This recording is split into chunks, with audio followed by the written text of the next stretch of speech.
All right, how's everybody doing today? You should be able to hear me all right. I want to test this out here. I'm here in Washington, D.C. Many of you all saw me on Roland Martin Unfiltered yesterday, Tuesday, November 5th, for the election night coverage.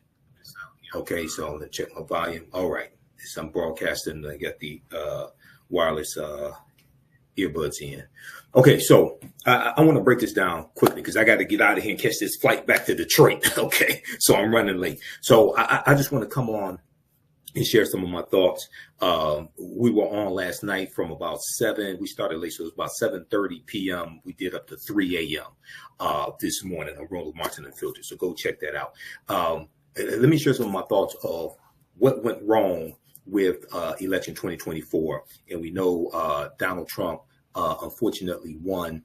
And I'm going to show you the exit polling. Okay, we're going to look at the exit polling, and let's look at this here from. Let's look at the electoral map from the New York Times. Okay, and I'm going to show you the exit polling from NBCnews.com. I see people sharing the exit polling from NBC News, but they're not explaining what the percentages represent. Okay, so let's look at this quickly here. Okay, so if we look here at New York Times, presidential election results, Trump wins. Okay, so this is as of 10:24 a.m. Eastern Standard Time, Wednesday, November 6, 2024. Okay, Trump got 277 electoral college votes. As I said, as you all know, you only need 270 electoral college votes to win. VP Kamala Harris got 224 electoral college votes. Trump got 71 million votes. So far, VP Harris, 66 million. Okay. And when we look at the map, Michigan still hasn't been called yet.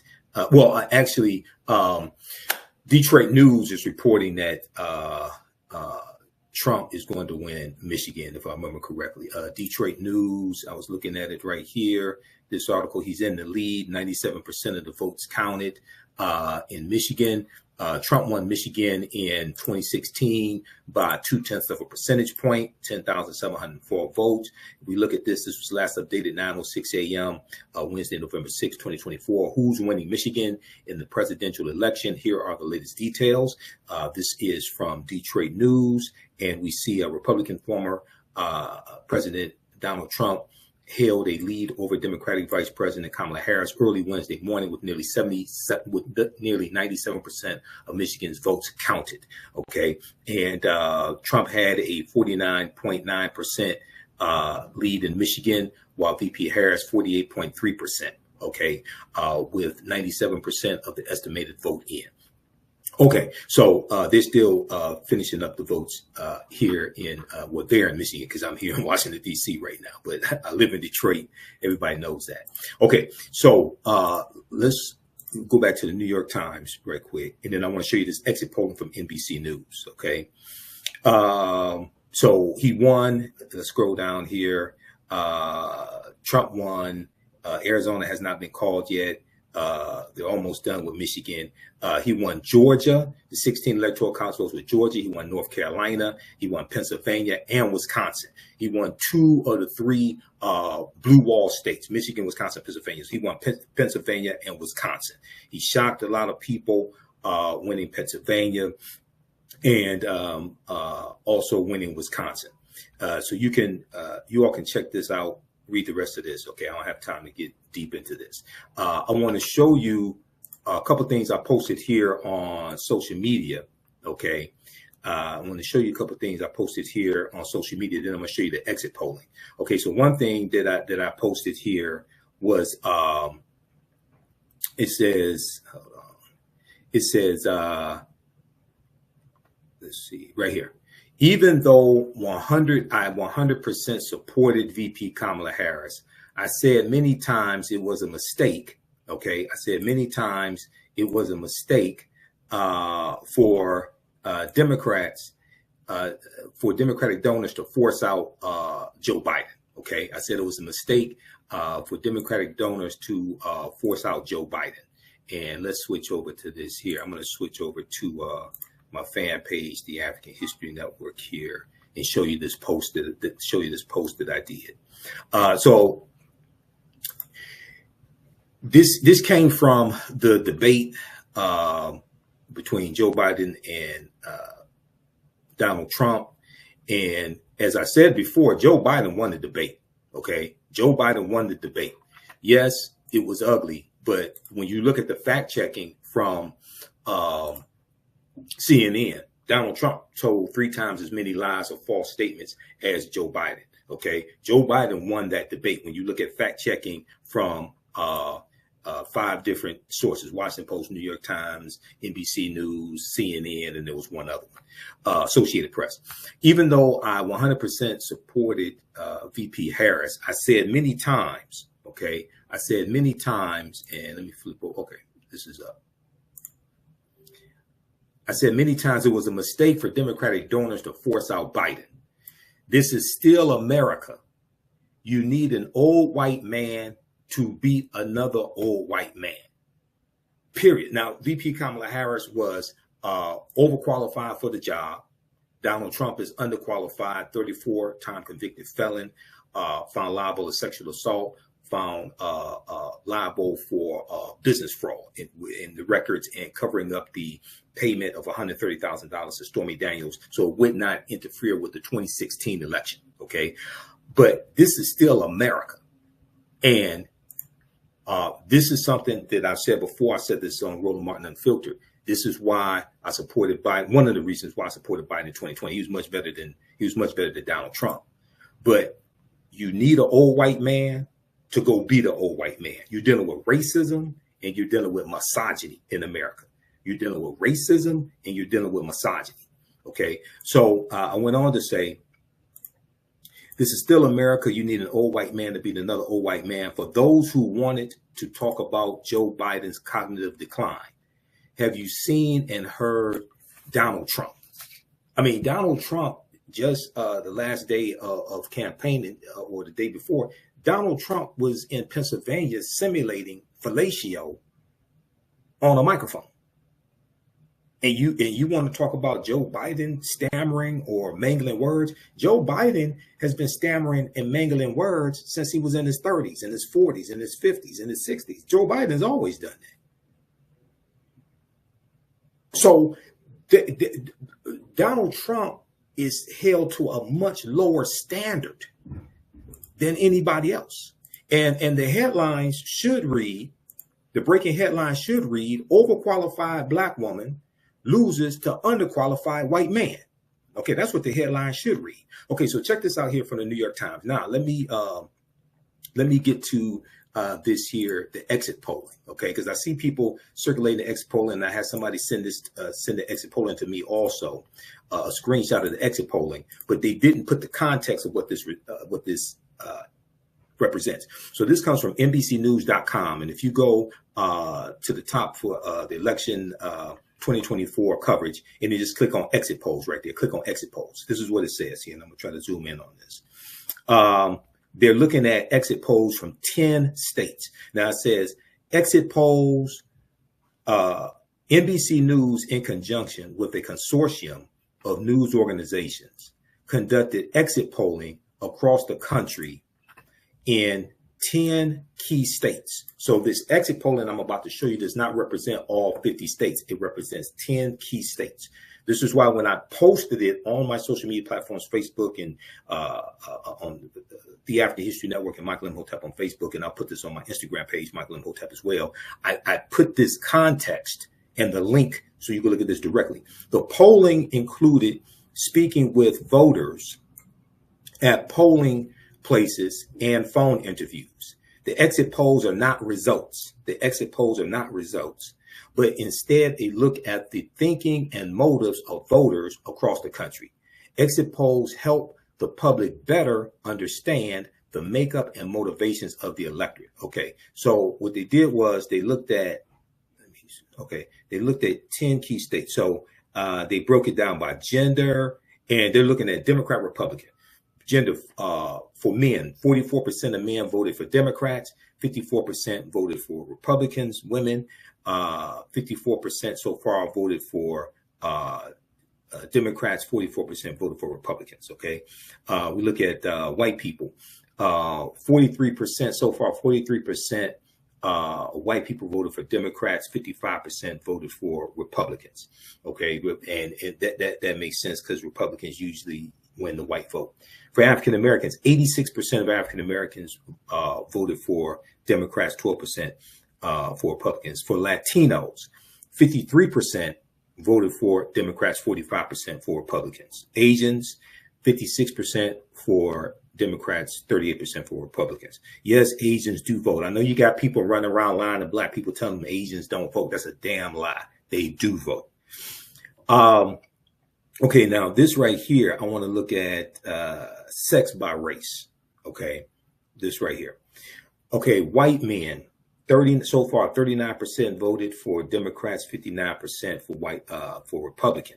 Okay, white men. White women, so far, 47% of white women voted for Democrats, 52% of white women voted for Republicans. Vice President Kamala Harris will probably win with college-educated white women, but not with non-college educated white women. For African American men, and as the count comes in, because it was over 80% earlier here. This is just 10 states.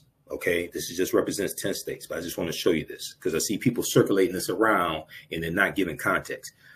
78% of black men voted for Democrats, 20% for Republicans. Black women, 92% of black women voted for Democrats, 7% for Republicans. Latino men, 44% voted for Democrats, 54% for Republicans. Okay. So with Latino men, there was talk about misogyny. There was talk about them. And see, the other thing is you got to understand, I talked about this last night on Roland Martin Unfiltered, and I'm going to upload clips of that when I get back to Detroit. This is what people have to understand.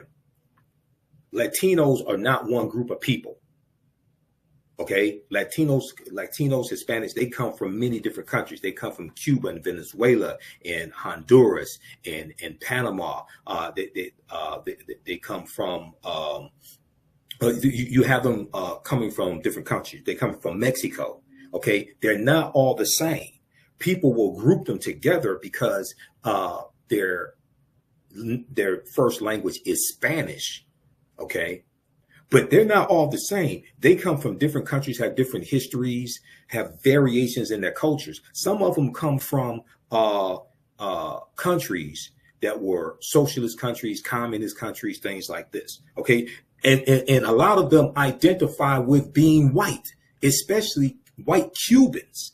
Okay. And you got to understand history of Cuba, because when Fidel Castro came to power in 1959 and overthrew Batista, he kicked out a lot of the white Cubans who were oppressing the Afro-Latino Cubans. Okay, well, a lot of those white Cubans went to Florida.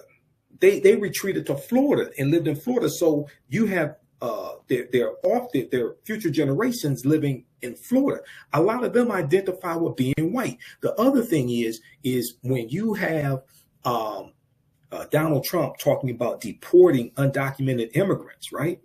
You have Latinos here who came here legally. They may be first generation, and those who are first generation born here, Latino, they are more Americanized than their parents, their grandparents who immigrated here. So a lot of them look at this differently. But for a lot of Latinos, when they talk about deporting undocumented immigrants, they don't see themselves in that. They don't see themselves accidentally getting mixed up into that. They look through the eyes of Eurocentricity of Europeans and say, oh, he's talking about those people over there. He ain't talking about us. Okay. So, and Republicans have been better at micro targeting Latinos than Democrats have. Now, I'm neither Democrat nor Republican. Y'all notice I've said this many times. I'm neither Democrat nor Republican, but I sure as hell ain't stupid. I can see who overwhelmingly keeps passing laws and blocking bills that are beneficial to African Americans. I'm neither Democrat nor Republican, but I'm definitely not stupid. Okay, so this is something that has to be understood when we talk about Latino voters. There really is no Latino voter. Okay, there are Latinos who vote, but the mistake that people make is they put them all in one group. It's just like with Puerto Ricans. Donald Trump got a lot of Puerto Ricans to vote for him because because they're looking at these other immigrants. And see, the other thing is a lot of Latinos don't see themselves as one group of people either. That's the other thing. Okay.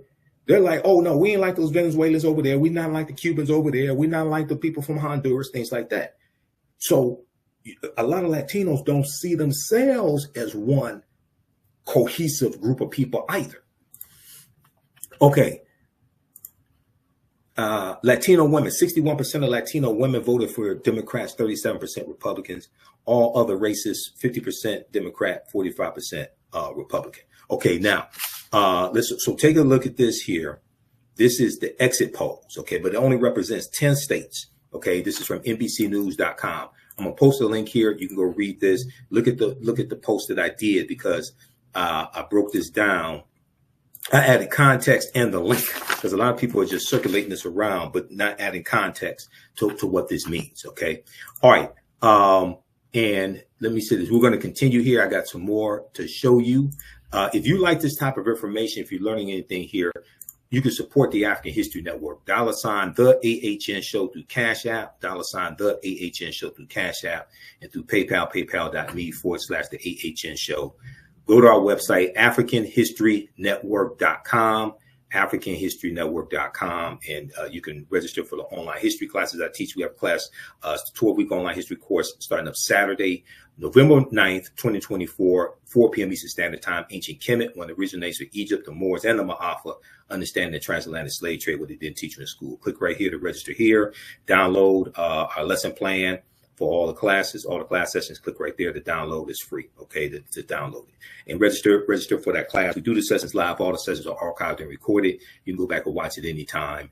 And here's our QR code here for, when you scroll down, I got to move this up further on the page right there for Cash App. That's our QR code. This helps us keep doing the research, stay on the air, helps pay when I have to travel because I had to pay out of my pocket to come here to DC, okay? Nobody covered these expenses. That was me that had to pay this. Travel expenses, airfare, all of that. Okay. All right. And there's a link for PayPal as well. Okay. Let's continue here.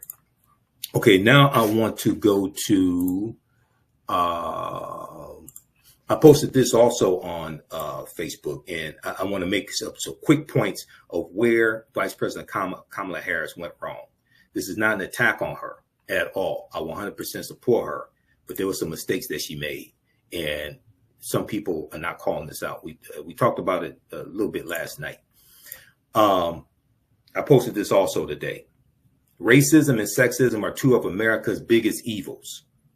Okay, racism and sexism are two of America's biggest evils, and that's what we saw a lot of sexism here. She was called, all types of derogatory names, sexist names, a whore and things like this, especially at the Madison Square Garden, that Klan rally that they had Sunday before last. That would have been Sunday the 27th. October 27th, Madison Square Garden, that Klan rally that they had. Yeah, so you're dealing with sexism as well. But people that voted for Donald Trump, they're in for a rude awakening. They're in for a rude awakening, and he's going to be even worse this time around. Okay. All right. So let's do this. Let me go through a few of these bullet points that I made. Then I got to get out of here and catch this flight, okay? Because it leaves in exactly an hour. All right, number one, the transgender ads that were airing across in different battleground states, especially in Michigan.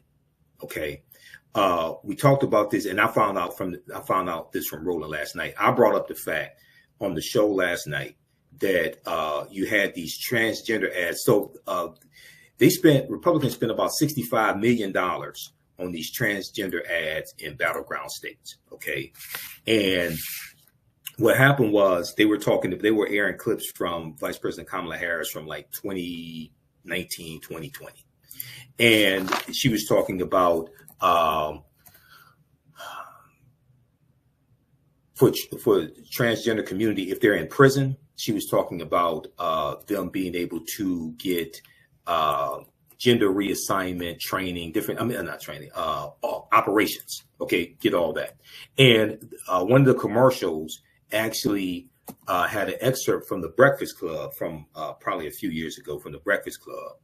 And it was Charlemagne the God. Now, we know Charlemagne the God has thrown his full support behind Vice President Kamala Harris after buying into a lot of misinformation about her. But we know he has thrown his support behind her. She went on the Breakfast Club a few days ago, and he asked about this, and he said, hey, they use myself and DJ Envy in the ads, anything we could do about it, what have you. What she explained, and I researched this as well, and she's correct. What she explained is that that law that she was citing was the law under the Trump administration. Okay, that was the law under the Trump administration, and this did not come out in any of the ads. Okay, that was the law in the Trump administration. So what Roland shared, and one of the things that I said was she did not have any ads because they were airing all over the TV here, all over the TV and on the radio. And they were these ads were targeting African-American radio. And Elon Musk was paying millions of dollars to pay for these ads. Okay. What Roland explained to me last night was that the Lincoln Project was going to produce an ad that explained the truth and refuted that nonsense that was being spread about the transgender operations for people in prison. And the ad got delayed. I don't think it ever came out because I never saw it. I'm not sure if it came out or not. And her campaign let the Lincoln Project do it as opposed to her campaign handling it themselves. You cannot allow misinformation like that to grow roots and to grow into a tree and just spread. You've got to come out with ads directly attacking that, exposing that as a lie, providing the sources so people can go research this, number one. So that was one mistake. Okay, number two, I already said it was a mistake for Democrats and Democratic donors, these white Democratic donors. It was a mistake for them to force Joe Biden out. Now, was there cognitive decline? Was Joe Biden is still sharp as a whip. And if you don't think so, Joe Biden at the NATO summit, Joe Biden held a press conference for almost 1 hour and took complicated foreign policy questions from the press and nailed it. Donald Trump has not, the whole time he's been running for 2 years, Donald Trump has not had a press conference on foreign policy. Okay. So Joe Biden was being held to a much higher standard than Donald Trump. And a lot of people were screaming about this. Even a lot of African Americans in the media, I was screaming about this as well. It's like, wait a second, hold on. Republicans were circling the wagon around Donald Trump. 34-time convicted felon, found liable to sexual assault, okay? Trying to overthrow the government. No prominent Republicans were saying Donald Trump needs to drop out of the race. Donald Trump is unfit to be president. Yeah, you have people that worked for him in the past, John Kelly and Mark Milley. You had generals, things like this. But I'm talking about Republicans who are in sitting office. They all circled the wagon around Donald Trump and said, that's our guy. But you had Democrats, some punk ass Democrats, especially a lot of white Democrats in elected office. Adam Schiff, you had others jumping on MSNBC saying Joe Biden needs to step out. You had George Clooney, who used to be with Tootie on The Facts of Life. You had white Democratic donors. And I'm neither Democrat nor Republican. We have to understand how to use one political party as a tool and use politicians as a tool to accomplish what it is that we want, and understand how to use Democrats as a tool against MAGA. We have to use them as a tool. I think African Americans should focus on taking over the Democratic Party, but that's another conversation. But you had them all ganging up on Joe Biden. I said this on Roland's show before July 21st is when Biden dropped out of the race. And I said this on a few weeks before that. I said, Democrats, stop tackling your own quarterbacks. Stop tackling your own quarterback. Stop blocking your own field goals. Who does that? I said, your candidate is much better than Trump. The Republicans are not sabotaging Trump's campaign. They're out defending him. Lindsey Graham and Byron Donalds, all these Republicans out defending Trump, as horrible as he was. And because Biden has a bad debate, and he still wins the debate because Biden has a bad debate, you're going to stab him in the back and kick him down a flight of stairs? That's bullshit. I may cuss. I'm sorry. That's bullshit. That makes absolutely no sense. Okay. So that was another mistake. And the white donor class, the George Clooney's, okay, and these other white multimillionaires and billionaires, they're to blame for a lot of this. Okay. Also the white Democratic strategists that don't know how to properly message. Okay. You know, I'm neither Democrat nor Republican, but somebody has to say it. A lot of these white Democratic strategists need to be fired. And my friend Amisha Cross, who you see all over, you see it on CNN and MSNBC, she posted on her Facebook page, because we've been on Roland Martin and Filtered together before. She posted on her Facebook page that all those people need to be fired. Okay. Then you have, if you think Joe Biden has some cognitive decline, watch Donald Trump show his entire ass for the next 4 years, if he doesn't have to resign because of health, because he's in bad health right now. He's in bad health right now, Donald Trump. And really the play is for J.D. Vance to be president. Donald Trump is going to have to resign. I don't think he's going to make it 4 years. His health is in decline now. He's in mental decline. He ain't going to make it 4 years. You're going to have to deal with this dumbass J.D. Vance. Something else on The View. When Vice President Kamala Harris was on The View, this is, once again, this is not an attack on her. This is understanding some mistakes that were made. She ran, it was an almost flawless campaign. She ran a fantastic campaign. She only had 107 days for this campaign. She ran a better campaign, had a better ground game than Donald Trump. Donald Trump's been running for 2 years. Donald Trump's been running for president for 2 years. Okay? And the headline should read, overqualified black woman loses job to underqualified white male. News at 11. That's what the headline should read. Okay? But when she was on The View and she was asked a question by Sonny Hostin, what would you have done differently than Joe Biden? She said nothing. I could tell you right here, I can't speak for the rest of the country, right here in Detroit, that ad ran over and over and over and over again on TV, on cable TV. Okay. And then they was, and the ad was saying, okay, she wouldn't done anything differently on inflation and this and that, things like that. Okay. Now, a sitting vice president does not criticize a sitting president, does not undermine a sitting president. Okay. A few weeks later, she modulated, she corrected it and started talking about her housing plan and $50,000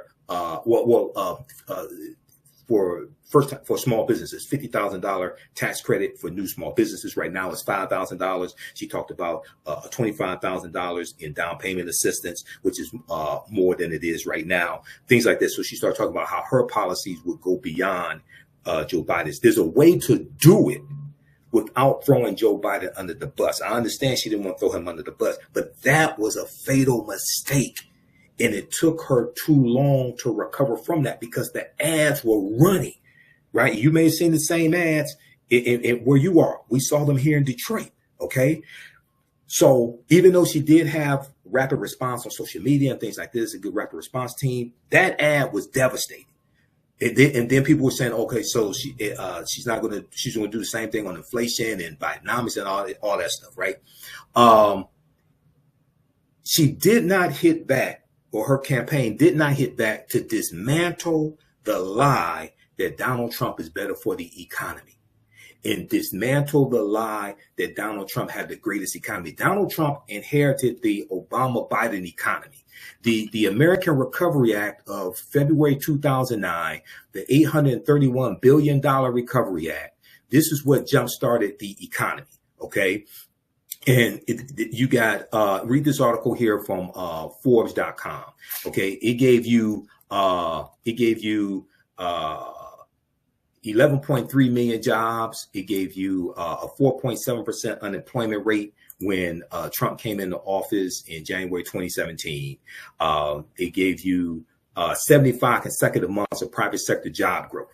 Okay, the facts are there. Read this article. Obama's 2009 Recovery Act kicked off over 10 years of economic growth. The economy that people think was Trump's economy was the Obama-Biden economy. Trump didn't do shit to build that economy. He inherited a healthy economy. Exactly 11 years ago today, February 17, 2009, President Obama signed the American Recovery and Reinvestment Act of 2009, or the Recovery Act, into law. The $831 billion in spending kicked off the longest economic growth of and job creation in American history. Okay, read this article here. That's what did that. It wasn't Donald Trump. Okay, even though Obama came out in the last couple of weeks of the campaign on the campaign trail explaining that, there should have been ads long before that explaining that. There should have been ads breaking this down, dismantling Donald Trump's argument. Okay, and they really didn't have ads to articulate this. 4.7% unemployment rate, 11.3 million jobs created, 75 consecutive months of private sector job growth. You got to hammer that over and over and over again, like Donald Trump is lying, saying he had the greatest economy, he built the world's greatest economy, all that. No, you didn't. You inherited that. And then you blew it, and then you mishandled COVID. He did not use the 69-page pandemic playbook that the Obama administration left for him. And Obama talked about this on the campaign trail. COVID was much worse. There were tens of thousands of people, if not hundreds of thousands of people, who did not have to die if, according to President Obama, and I remember when they talked about this playbook back when Trump came into office, okay? Because I talked about it on the African History Network show. There were tens of thousands of people who did not have to die if Trump used that playbook, because it told exactly what to do, because they during the Obama administration, they went through Ebola, okay? And they put together this playbook to be prepared for the next, whenever the next pandemic comes. Trump did not use that, okay? The other thing is, in their campaign ads, they didn't explain, the Harris campaign, Kamala Harris campaign, didn't adequately explain why inflation existed. First of all, inflation is global. It's not just in the U.S. Inflation is global. You had the Ukraine war. Ukraine is one of the largest world exporters of barley, wheat, and sunflower seeds. Okay, you had COVID as well, and you had the COVID, the shutdowns. It caused supply chain issues. You have corporate greed. Now, she did talk about corporate greed and cracking down on corporate greed, things like this. But you have to explain what caused the inflation, because Donald Trump has not said what his plan is to actually deal with inflation. He said he's going to get prices down. He hasn't said really how. His tariffs are going to increase prices. Okay, if you actually understand how tariffs work. Okay, so he hasn't talked about how he's going to bring down the cost of groceries. She's going after price gouging. Okay, so you really have to talk about greedflation and shrinkflation. Greedflation and shrinkflation. And greedflation is dealing with corporate America just jacking up the prices above inflation just to make profits. Shrinkflation is when you charge the same amount for less ounces or less amount of product. So the 12-ounce can is $2. The 10-ounce can or 10-ounce bag or whatever it is $2. Okay, that's shrinkflation. All right. So look, that's just some. I got through all my notes. I think I only cursed twice, so my mom would be happy. Hope maybe not. I don't know. But hey. I think she'll give me a pass. Look, we have to get out of here. So support the African History Network. Visit our website, AfricanHistoryNetwork.com. $ the AHN show through Cash App. When you scroll down the page, you can support us. This helps us keep doing the research, pay the bills, pay when I have to travel, because I'm in Washington, D.C. right now. I was on Roland Martin's live election night coverage last night. And we were on for 7:30 a.m., 7:30 p.m. to about 3 a.m. Wednesday morning. $ the AHN show, SHOW. These other ones are fake African History Network Cash App accounts. I'm still trying to get shut down. If you learned anything today, if you like this type of information, you can support us $5, $10, $15, $25, $100, whatever it is that supports us. Here's the QR code here. Here's the link for PayPal, and register for my new 12-week online history class. Starts up Saturday, November 9th, 2024, 4 p.m. Eastern Standard Time. Ancient Kemet, one of the original names for Egypt, the Moors, and the Ma'afa, understanding the transatlantic slave trade. We deal with thousands of years of history and what leads up to the transatlantic slave trade taking place. And you can download the lesson plan right here. I do a PowerPoint presentation. We have book references, articles, video clips, over 200 slides, 800 to 100 articles we reference. I'll show you everything on the screen, even the excerpts of books. So you don't have to buy any of these books to follow along in class, but you can if you want to. And we have show you extras with interviews I've done from historians like Professor Janie Small, Professor Kabahai Waka Kamene, Tony Browder, Runoko Rashidi, and more. All right, remember, right now is correct. Wrong behavior is not over till we win. Wakanda forever. And we'll talk to you next time. Peace. Thanks for tuning in. We're going to get through this. These next 4 years are going to be hard. The House of Representatives, Democrats may take the House if we'll see they're still tabulating. If they take the House, Hakeem Jeffries is going to be the Speaker of the House of Representatives, first African-American Speaker of the House of Representatives. That means Democrats will be able to block bills that harmful bills that Republicans are trying to get passed and signed into law, because they can block them in the House.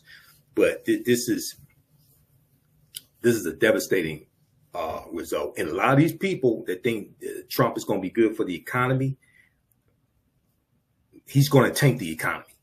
He's going to tank the economy because he didn't build a good economy the last time. Right now, it's correct. Wrong behavior is not over till we win. Wakanda forever. We'll talk to you next.